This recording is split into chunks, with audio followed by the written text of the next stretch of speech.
Hello and welcome to Taiwan Talks. I'm Ian Kavat. China will be one of the biggest factors in Taiwan's presidential election in 5 months' time. And the frontrunner for that election, Ching-te, or William Lai, is coming under increasing scrutiny for signs of how he will handle China and the United States. Beijing has branded Lai as separatist, and in the past, Lai has been an outspoken supporter for independence. But now Taiwan's Vice President is on record in his first international media interview saying he has no plan to declare independence from China because Taiwan is already de facto independent.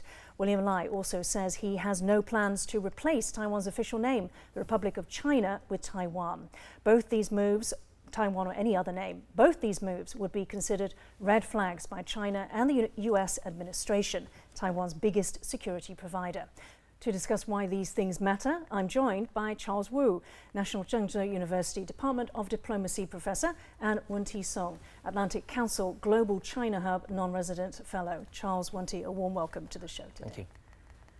So, in today's show, we're going to cover Lai's policy positions on independence and Taiwan's official name, as mentioned, but also on China diplomacy, chips, the election, and U.S. Taiwan ties, as the Vice President had laid out in his recent Bloomberg interview ahead of his Paraguayan trip.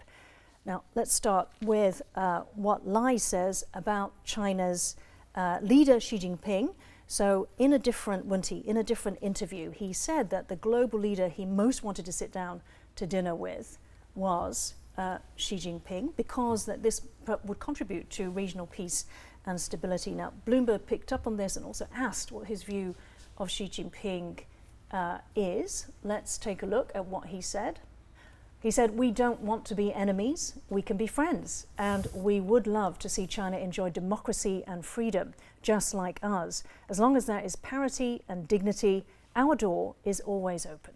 So, Wen-Ti, were you surprised by this? Not at all. I mean, a call for continued dialogue between the two sides of Taiwan-Strait has always been a long-standing DPP position. This goes back all the way to even 2000, for example. Back then, DPP's first president, President Chengchi, for example, he personally traveled to Jinmen Island and issued a call to back then the Chinese General Secretary, Jiang Zemin at the time, again calling on Jiang to come to Jinmen to have a talk together. Maybe they can brew a cup of tea together, hang out, and just get to know each other better so they can calm the water, so to speak, between two sides of Taiwan-Strait. So this is a long-standing thing that's been happening, and really it's also, I think, Lai's way of trying to reassure other regional partners as well that even under a potential President Lai administration, Lai is still interested in what America's White House Indo-Pacific coordinator Kirk Campbell used to say, competition without catastrophe. And to get there, you need to make sure that you still keep lines of communication open between Taiwan and Beijing, and having more dialogues, preferably on basis where both sides can feel comfortable and respectful. I think that's the way to get there, and that's why we are really not surprised at all to see Ching-te saying this. Okay, Charles, so having differences doesn't mean that we can't still talk, right? Actually, this a little bit surprised me, because when we look at Ching-te, he provided we call it 4 pillars in the Washington Daily. There's short of any kind of communication mechanism or channel with mainland China. Actually, he used more like pure balancing, rhetorics. Wen-Ti, would you like to reply to that? Is it just rhetoric? Well, it's a yes and no, right? It's I think everyone likes to talk on the right conditions, and I think that's the main difference, the main issue at stake here. Beijing has a certain condition to even having political talks with Taiwan government, and that condition is they want Taipei to accept this thing called 1992 consensus. And DPP side has largely refused what is that 1992 consensus? Yeah, it's basically a loose formula under which both sides kind of agree that Taiwan-China are both part of some notion of one China, very loosely, if at all, defined. But just having that makes Beijing feel like Taiwan is making a commitment towards Beijing preferences for a shared future down the road. And so I think from Taipei's side, obviously Taiwan is a democratic government, so they always say they're going to respect the wishes of the Taiwanese people. Whatever Taiwanese people decide to do with their future is what Taiwan's government is going to do. So on that basis, DPP really hasn't openly endorsed 92 consensus, but instead they try as hard as they can basically to come as close to as possible.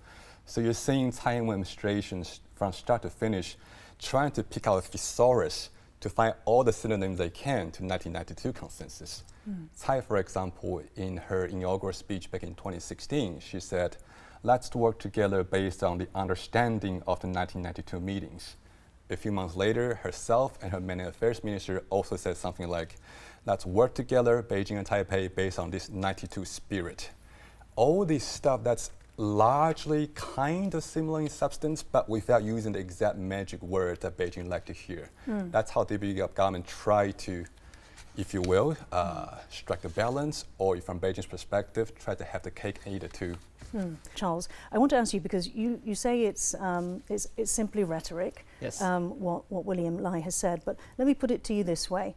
Why is it that China can dictate the terms of dialogue? One thing we need to know that when the leaders or any kind of candidate want to win the campaign, they will move into as close to the middle point. When we study electoral study, we know there's a theory called median voter theorems. All the people from extremes, they will move into the center. So if we look at this kind of what we call presidential elections, no matter you talk about the unification or pro-independence, people want to get into status quo. Because why? There's a poll from electoral study at National Zhengzhou University recently. The people in Taiwan who agree with status quo forever or status quo decide later is almost 60%. So any candidate from, no matter it's DPP, KMT, or Coenza, if they want to win the election, they must move into the center. Let's tackle independence, which for our international audience is about Taiwan's status as independent from China. Now, the reporter asked Lai in the Bloomberg interview, do the Taiwanese people want formal independence? Do you want formal independence? And Lai answers, we must abide by the truth, which is, practically speaking, Taiwan is already a sovereign independent country called the Republic of China. It is not part of the People's Republic of China. The ROC and PRC are not subordinate to one another. It's not necessary to declare independence. Okay, Wen-Ti, why is this an important question for Lai? I think this goes back to how the status quo, this magic word, is defined, right? There's so many ways to define it. If we define status quo as Taiwan is not yet independent, or at least it's not autonomous, self-ruling and what have you, and it's otherwise under the PRC in some sense, then that status quo definition is very unacceptable to a lot of Taiwanese voters. And whereas if you define status quo as one where Taiwan is already independent and have a different name from whatever Beijing may prefer, then that may also be seen as provocative as well. So I think that's why Charles sort of said that there's majority within Taiwanese society that prefers status quo. And Lai Ching-te is trying to hang on to that to say, yeah, I'm actually also pro-status quo. It's just that my understanding of the status quo is a little bit different from maybe what other people may think. And indeed, his understanding of independence may be a little bit different from what Beijing may think as well. Charles, your view on this, Taiwan's is the ROC, it has a constitution, democratically elected president. How can we say that that it's not a country when we do have this ROC constitution? The Republic of China in Taiwan exists for a long time, right? But every time when we talk about the names of the countries, the two parties, KMT and DPP, they always have different kind of ideas. If you look at Chengchi during the campaign, some people pro-independence or hardcore independent people, they call ROC what? Their country, or they don't know what a country is about. So they are trying to challenge about this name of ROC because they also want to build up a country called Taiwan. However, we know it's kind of, from international law or from international politics, it's kind of hard to declare the de jure independence by the name of Taiwan. So during the Taiwan administration, they start to switch to try to change the strategy and also the way they name the Taiwan. So they even use the ROC quotation Taiwan or ROC Taiwan, and they try to use this kind of ideas to persuade the people who pro-independence that Taiwan is already an independent country. They don't need officially or declare de jure independence. However, we need to know that Lai Ching-te is different from Tsai Ing-wen. Tsai Ing-wen worked for the KMT government before, but Lai Ching-te, he is a pure DPP politician, and he grew up from the southern part of Taiwan. So we need to know how he will kind of manage this kind of policy, especially persuade the pro-independence people. If he got elected, how he can move into a de jure independence. This is how Lai Ching-te need to tell the people. Yeah, but I think that in this interview he makes it very clear he's not moving into de jure independence. And what he stressed is that, you know, practically speaking, pragmatism, he stressed, Taiwan is independent. So he's saying it's de facto independent, isn't it? What the reporter asked was, do you want to go towards formal independence? He said no, because we are de facto independent, we don't need to. That's his argument. Let's look at another part of the Bloomberg interview. So the reporter pushes a bit more. He says, to gain more formal recognition, we're talking about Charles and mentioning the name, would you consider changing Taiwan's name to something other than the Republic of China? And Lai says, the current name according to our constitution is Republic of China, and in respect to unifying Taiwanese society, President Tsai has used the term Republic of China, Taiwan, to describe our country, and I will continue to do so in the future. So, Wen-Ti, how significant is it that Lai has laid this out on the table? I think that's the consistent message that Lai has been trying to project onto the global audience, and that is that his policy will be very consistent with Taiwan administration's policy. Now, obviously, in terms of electoral campaigning, in terms of messaging, he's trying to claim this thing called default option, right? The continuation of the present sounds like a safe bet. And if at the moment Taiwan administration seems to be doing okay internationally, then Lai is trying to say, I will be almost exactly the same as Tsai, and therefore I'm the status quo option for international partners, certainly even for Beijing. And Beijing is certainly being annoyed with Taiwan administration, but hasn't been annoyed enough to consider serious military adventurism yet. Then maybe with potential Lai administration, or potential, if you will, Taiwan administration 2.0 in another name, that will also be a not optimal but acceptable enough option to Beijing as well. So I think that's how he's trying to seize the middle ground. Charles, if you can answer this question, I've always wondered, you know, why is China happy for Taiwan to maintain the name Republic of China, but it does not want Republic of China, which is basically, you know, the concept that there are two Chinas, whereas it does not countenance a change to Taiwan. Can you explain? Sorry. First of all, Beijing never happy about we officially use the name Republic of China. Never. Okay. However, I mean, given the 92 consensus, this kind of consensus between the two sides. They don't want to de-recognize each other, and they don't want to really bring this kind of political sensitive issues on the table, which if two sides want to really resume some communications. The problem for now is, especially from the Beijing and Taipei right now, is they kind of short of this kind of consensus. They want to make everything very clear. There's one side is called Taiwan, one side is called Beijing, and they don't believe to one China, because 92 consensus now is, people say, it's become one China policies. So if it is one China policies, then it's very hard for both sides really doing this kind of, we call it diplomatic or even the strategic talks. Now, we still need to go back to what we call the 92 consensus. If 92 consensus is out of date, what kind of new, we call it the beef, we need to put in order to make two sides go back to talk. Right now, the reality is the two sides, we cannot talk right now because there's no consensus.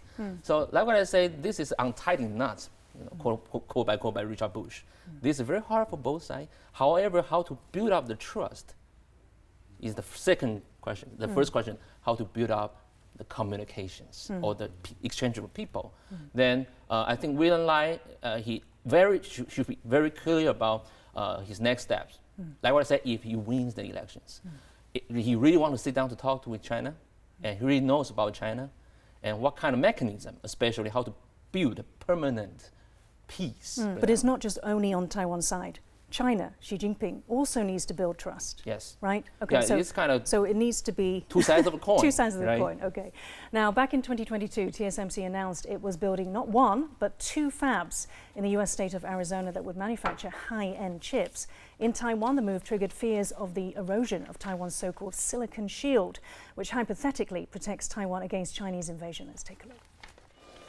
Taiwanese semiconductor giant TSMC is building a second factory in the U.S. state of Arizona.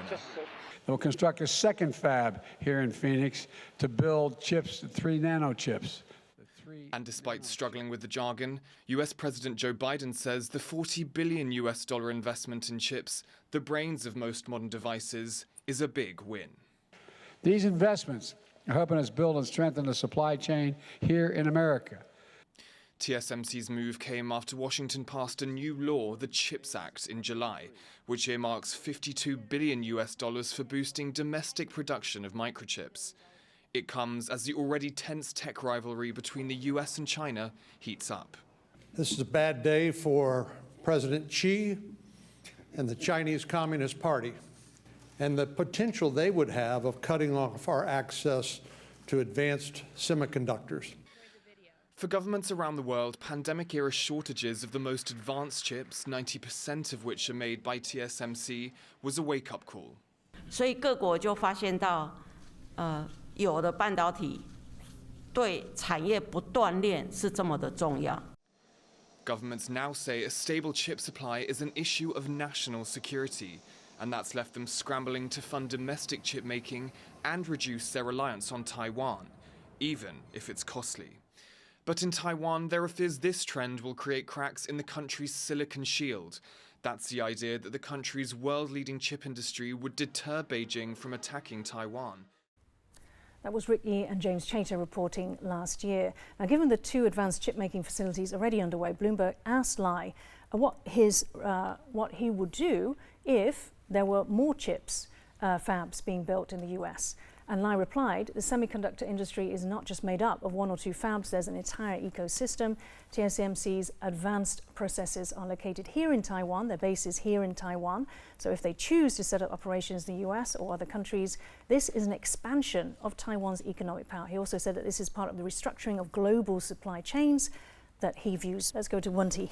Could you first explain very briefly what's behind Bloomberg's questions? What are all the controversies here?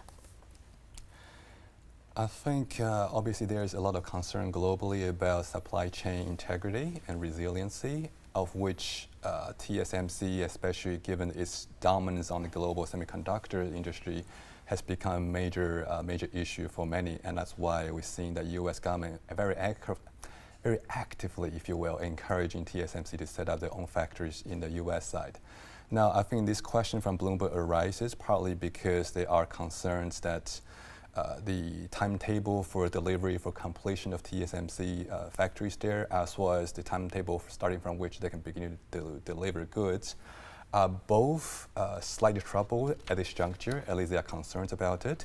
There may be some delays, and that's why I think they are talking about why it's happening, and is Taiwan largely going to be supportive of broader TSMC footprint in the U.S. or not. And I think to that's also why Lai Ching-te decided to say, yeah, actually, if he were to become president, then that's something he would support. Indeed, this is consistent with broader trends of friendshoring, if you will, globally speaking. And if you look at it from a more political science theory perspective, cultivating greater economic dependency or mutual dependency between U.S. and Taiwan is usually a good way to both improve relations as well as generating a greater sense of shared destiny, which will, of course, go some way towards increasing U.S. support and sympathy for Taiwan as well. Okay.